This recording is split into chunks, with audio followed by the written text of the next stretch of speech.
तो बंद करना शोर है। अस्सलाम वालेकुम student, welcome to the online learning platform. आज की इस वीडियो के अंदर हम 9th क्लास की फिज़िक्स करने जा रहे हैं। तो आज का हमारा टॉपिक है जी एटमॉस्फेरिक प्रेशर।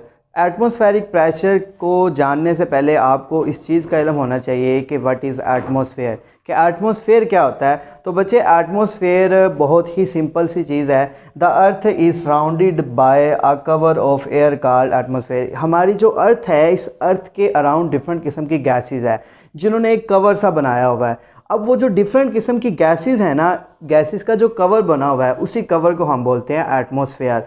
और it extended to a few hundred kilometres above sea level. और जैसे जैसे हम सी लेवल से, मतलब हम अपने आप को रेफरेंस पॉइंट लेते हैं सी लेवल, जैसे जैसे हम सी लेवल से ऊपर चले जाते हैं तो वैसे वैसे ही ये हमारा एटमॉस्फेरिक प्रेशर जो है या एटमॉस्फेयर जो है ये इसमें चेंजिंग आना शुरू हो जाती है। प्रेशर भी चेंज होना शुरू हो जाता है, टेम्परेचर भी अल्टीमेटली चेंज होता है, जिसकी आप हायर क्लासेस में जाके पढ़ेंगे कि जिसमें आपके स्फीयर्स बन जाते हैं। एटमॉस्फेयर वाला एक पूरा चैप्टर होगा 10th क्लास की केमिस्ट्री के अंदर, वहाँ पे आप डिटेल में पढ़ेंगे। तो होता क्या है कि हमारी जो जितनी भी अर्थ के अराउंड गैसेस है ना, इन गैसेस ने एक कवर बनाया होता है। अब उसी कवर को हम नाम दे देते हैं एटमॉस्फेयर का। Air is the mixture of gases. और ये जो एयर है ना, हमारी एयर, इस एयर के अंदर बहुत सारी गैसेस पाई जाती है। इसमें नाइट्रोजन पाई जाती है, इसमें कार्बन डाइऑक्साइड पाई जाती है, इसमें ऑक्सीजन पाई जाती है, इसमें आर्गन पाई जाती है, और भी बहुत सारी इसमें गैसेस जो है ना वो पाई जाती है। तो इन तमाम गैसेस का जब मिक्सचर बना लिया जाता है तो हमारी एयर बनती है। सो इसलिए लिखा है कि air is the mixture of gas is the density of air in atmosphere is not uniform. दूसरी बात ये याद रखनी है कि जो एयर की डेंसिटी है ना, वो हमारे एटमॉस्फेयर में थ्रू आउट एक जैसी कभी भी नहीं रहेगी। जैसे जैसे आप एल्टीट्यूड की तरफ बढ़ते जाएंगे, अबव द सी लेवल, आप जैसे जैसे ऊपर चले जाएंगे तो आपका जो एटमॉस्फेरिक प्रेशर होगा ना, ये डिक्रीज़ करेगा। तो मैंने लिखा भी हुआ है कि the density of air in atmosphere is not uniform, it decreases continuously as we go up. जैसे जैसे आप ऊपर जाएंगे लगातार ये क्या होता जाएगा, डिक्रीज होता जाएगा।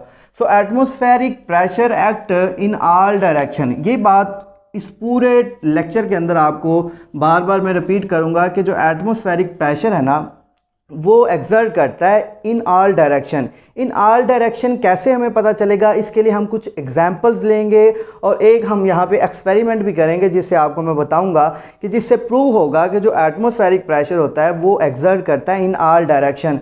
तो एक तो एग्जांपल आप ये ले सकते हैं इसकी कि बलून है। लेट्स सपोज आप बलून के अंदर एयर को फिल कर रहे हैं, तो बलून के अंदर जैसे ही आप एयर को फिल करेंगे, आप बलून के अंदर जितनी एयर फिल करेंगे उतनी ही जो एटमॉस्फेयर की एयर होगी वो उसके ऊपर प्रेशर एक्सर्ट करेगी। यहाँ पे आप डायग्राम देखें कि ये जो है ये एयर प्रेशर वो है इस बलून के अंदर का जो हमने इसमें फिल किया एयर। अब देखें कि ये जो एयर है अंदर से एक प्रेशर लगा रही है जिसे हम बोलते हैं इंटरनल प्रेशर या एयर प्रेशर भी कह सकते हैं। अब ये जैसे ही इंटरनल प्रेशर यहाँ से एक्ट करेगा इस सरफेस के ऊपर, इस बलून की सरफेस के ऊपर, तो आउटसाइड से भी एक इसके ऊपर प्रेशर एक्सर्ट करेगा। अब वो जो आउटसाइड से आपको नज़र आ रहा है कि सारे के सारे जो एरो है ना, ये एक्सटर्नल प्रेशर है जो इस बलून के बाहर वाली साइड से लग रहा है। अब यही इसी एक्सटर्नल प्रेशर को हम नाम दे देते हैं एटमॉस्फेरिक प्रेशर का। क्यों? क्योंकि इसके सराउंडिंग में तो एटमॉस्फेयर है ना, तो एटमॉस्फेयर ही इसके ऊपर प्रेशर अप्लाई करेगा। तो इसलिए हम इसे बोलते हैं कि एटमॉस्फेरिक प्रेशर जो है ना एक्सर्ट करता है इन ऑल डायरेक्शन। देख रहे हैं कि आप इस बलून के अंदर हर तरफ, हर सिमत में जो है ना बलून की एयर क्या कर रही है, प्रेशर लगा रही है, और उसके ऑपोजिटली जो हमारा एटमॉस्फेयर है वो भी क्या कर रहा है, इसके ऊपर जो है वो प्रेशर को एक्सर्ट कर रहा है। तो ये वही बात है जो मैंने यहाँ पे की है कि जो एटमॉस्फेरिक प्रेशर होता है एक्ट इन ऑल डायरेक्शन। ये बात याद रखिएगा कि एटमॉस्फेरिक प्रेशर जो होता है वो हर एक डायरेक्शन में एक्ट करता है। इसकी एक और आप एग्जांपल ले सकते हैं कि आपने देखा होगा कि अक्सर हम छोटे बच्चे वो सोप की ना बलून्स बना रहे होते हैं, तो वो बलून्स भी एक स्फीयर की शक्ल में हमें नज़र आते हैं वो बबल्स से। और उसके अलावा आपने और देखा होगा कि जब हम किसी भी पानी के अंदर सरफ को घोलें तो उसके ऊपर भी छोटे छोटे से बबल्स आपको नज़र आते हैं। उन बबल्स की भी जो शेप होती है ना वो एक स्फीयर की तरह होती है।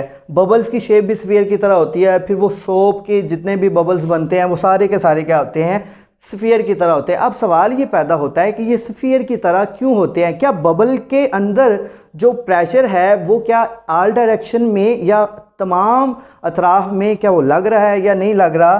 तो इस चीज़ के ये जो हमारा सवाल बना है, अब बलून, एक तो मैंने दो एग्जांपल ये दे दिया आपको, वो बबल्स वाली, और दूसरी एग्जांपल ये है जिससे हमारे क्वेश्चन ड्राइव किया है कि a balloon expand as we fill air into it, कि जैसे ही हम उसके अंदर हवा को फिल करते हैं तो एक्सपैंड होना शुरू हो जाता है। अब जब एक्सपैंड होता है तो सवाल ये है कि क्या इसके अंदर वाली एयर ऑल डायरेक्शन में जो प्रेशर जो है वो एक्सर्ट कर रही है या नहीं कर रही? तो ये सवाल को जानने के लिए हम इसकी हकीकत को देखने के लिए यहाँ पे एक एक्सपेरिमेंट करेंगे जिसमें मैंने लिखा है कि the fact that atmospheric pressure can be explained bye a simple experiment. एक छोटा सा एक्सपेरिमेंट करते हैं जिस एक्सपेरिमेंट से आपको क्लियर हो जाएगा कि जो एटमॉस्फेरिक प्रेशर है वो ऑल डायरेक्शन में एक्सर्ट करता है। देखें एक्सपेरिमेंट क्या है। आपने क्या करना है कि आपने एक स्टेप मैंने लिख दिए यहाँ पे, स्टेप्स के साथ आपने वो सारा काम करना है एक्सपेरिमेंट में।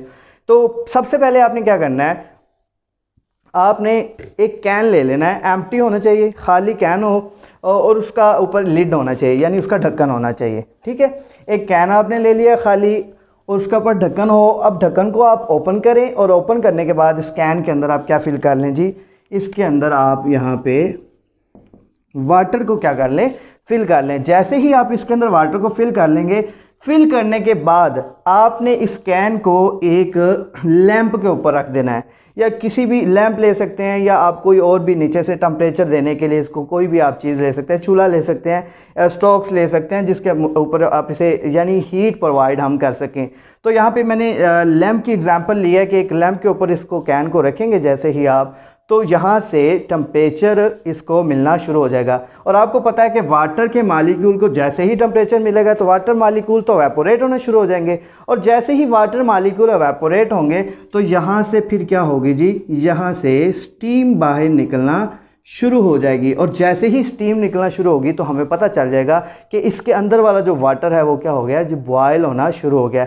अब जैसे ही यहाँ से स्टीम निकलना शुरू हो जाए तो आपने क्या करना है कि इस कैन को यहाँ से साइड पे कर लेना और इसके ऊपर ढक्कन लगा देना ज़ोर के साथ ना, अच्छी तरह से इसको टाइटली आपने इसको बंद कर देना इस ढक्कन को। और इस बॉक्स को आपने उठा के एक टूटी के नीचे या एक नल के नीचे आपने रख लेना है और इसके ऊपर आपने पानी को गिराना है। जैसे ही आप इसको नल के नीचे रखेंगे तो आप एक चीज़ फील करेंगे कि the can will squeeze due to atmospheric pressure. ये जो कैन होगा ना इसकी शक्ल ही चेंज हो जाएगी, ये आपको नज़र आ रहा होगा, इसकी शक्ल क्या हो जाएगी, चेंज हो जाएगी। आप इस चीज़ से एक और एग्जांपल भी ले सकते हैं, आप खाली बोतल वाली एग्जांपल भी ले सकते हैं। समटाइम आपने देखा होगा कि आप बोतल को दबा के उसके ऊपर से ढक्कन को जब दोबारा बंद करते हैं तो उसकी भी शेप चेंज हो जाती है। सो इस चीज़ के लिए हमें क्वेश्चन अब ये है कि ये ऐसा क्यों होता है। तो इसकी रीज़न ये है बच्चे, मैं आपको रीज़न बता देता हूँ, यहाँ पर मैं लिख नहीं सका, लेकिन इसका रीज़न ये है कि इसके अंदर था वाटर। अब वाटर जो है ना वो वेपोरेट हुआ। जैसे ही वो वेपोरेट हुआ तो इसके अंदर स्टीम थी, स्टीम को हमने इसके अंदर ही सेव कर लिया, मतलब ऊपर से बंद कर दिया, तो स्टीम जितनी भी थी वो इसके अंदर रह गई, वो बाहर जा नहीं सकी। तो स्टीम गैस होती है, और जैसे ही हमने इसको पर पानी डाला तो पानी डालने से जो स्टीम थी ना वो स्टीम कन्वर्ट हो गई ड्यू टू कंडेंसेशन, वो कन्वर्ट होगी वाटर वेपर्स में। जब यहाँ से लेट्स सपोज इस जगह पे अगर वो जो स्टीम का मालिक्यूल था वो यहाँ पे है, अब जब वो कन्वर्ट हो जाएगा वाटर के अंदर तो यहाँ पे तो स्पेस खाली हो जाएगी, यहाँ पे वो स्टीम का जो वेपर होगा वो वेपर प्रेशर लगाना कम कर देगा। जैसे ही वो वेपर प्रेशर लगाना कम करेगा तो एक्सटर्नल प्रेशर इस पर बहुत ज़्यादा अप्लाई हो जाएगा, जिसकी वजह से इसकी शेप क्या हो जाएगी, चेंज हो गई। तो यही रीज़न होता है कि एवेपोरेशन के फिनोमेना इसके अंदर होता है, फिर कंडेंसेशन होती है, कंडेंसेशन के तहत फिर बाहर की तरफ से एटमॉस्फेयर इसके ऊपर प्रेशर लगाता है, हर डायरेक्शन से इसके ऊपर प्रेशर लगाता है, जिससे हमें पता चलता है कि जो हमारा एटमॉस्फेरिक प्रेशर है वो एक्सर्ट करता है इन ऑल डायरेक्शन। तो ये था आपका आज का लेक्चर, उम्मीद करता हूँ आपको क्लियर हो गया होगा।